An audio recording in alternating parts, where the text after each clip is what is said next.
At tayo papalapag na sa ating arrival destination, Pilipinas, for today's video guys.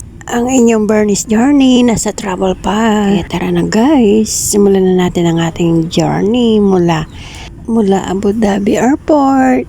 At balik na tayo sa ating own country, Pilipinas. Ako ay nag-stop over ng Abu Dhabi within 2 hours. At ang aming flight ulit ay 2 AM hanggang sa aking arrival dito ay 3 PM na ng hapon. At ang ating mga kabayan ay syempre hindi mapigilan ng saya, hiyawan sa loob ng aeroplano. Masarap kasi sa pakiramdam na lalapag kang safe sa iyong bansa. At thanks God dahil safe travel kami at nakarating kami ng maayos. Sa paglapag ng eroplano, matatagalan pa rin ang pag-ikot yan. Abutin pa kami ng minuto. Kaya kapag nagpapasundo kayo sa inyong mga mahal sa buhay, bigyan sila ng adjust dun sa arrive nyo. Basta sabihin nyo lang yung arrive nyo, oras para pag pumasok sa loob ng airport, tatanungin niya sa guard kung anong aeroplane ang bumaba, anong oras ng departure at arrival. Yan ang mahalagang tatanungin ng guard sa inyo pag hindi kayo marunong sa loob.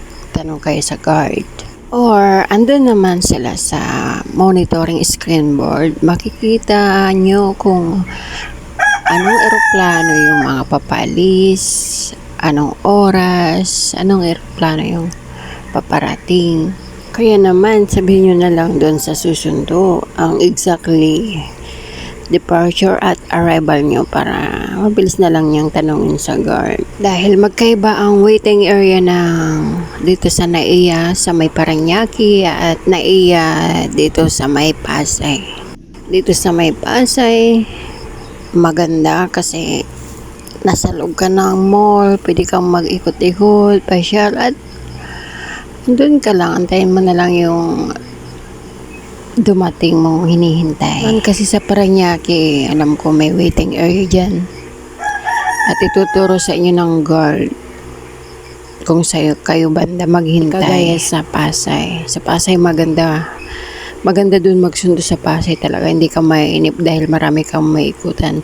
Sa NAIA, Ninoy Aquino naman dyan sa Parañaque ay sa labas ka naman, hindi mainip, mag-ikot-ikot ka. Konting-konti na lang at tayo ay malapit nang lumabas. And here we go.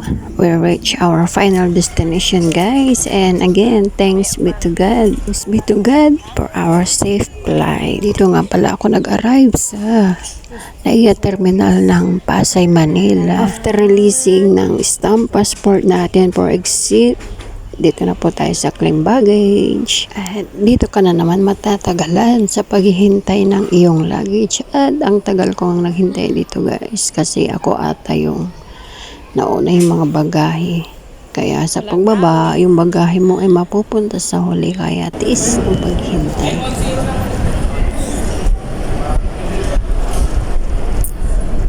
Welcome to Philippines. Mabuhay.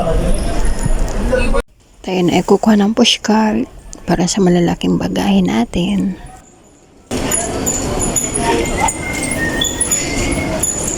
Crowded. Dahil bumaba. Dito na naman ako natagalan dahil natabunan ata yung aking luggage. Kaya medyo nasa huli at ang hirap, wala pang wifi. Hindi ko makontak yung aking susundo. At mabuti na lang yung isang tenant dyan na nakatayo.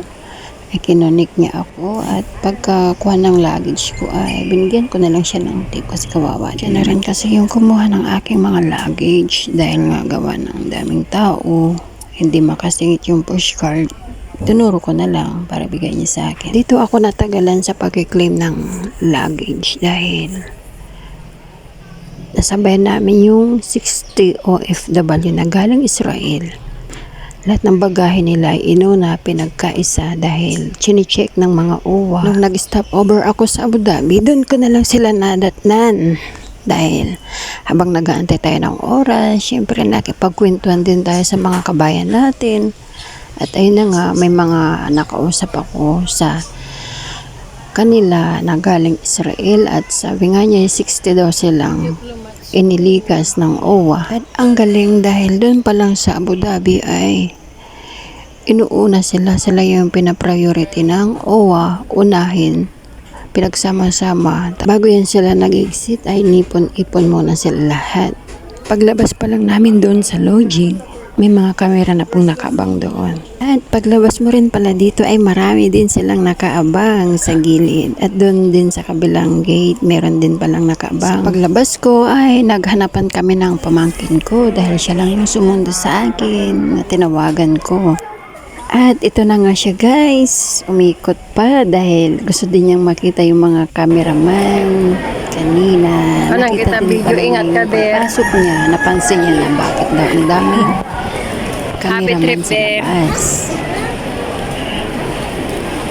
Tulad na rin nagsipaglabasan yung mga naggagandang flight attendant. Kita niyo naman guys, di ba? Pag naghahanap kami ng mapapwestuhan ng pamangkin ko dahil abangan pa namin yung 60 OFW na ating kabayan na papalabas din ngayon.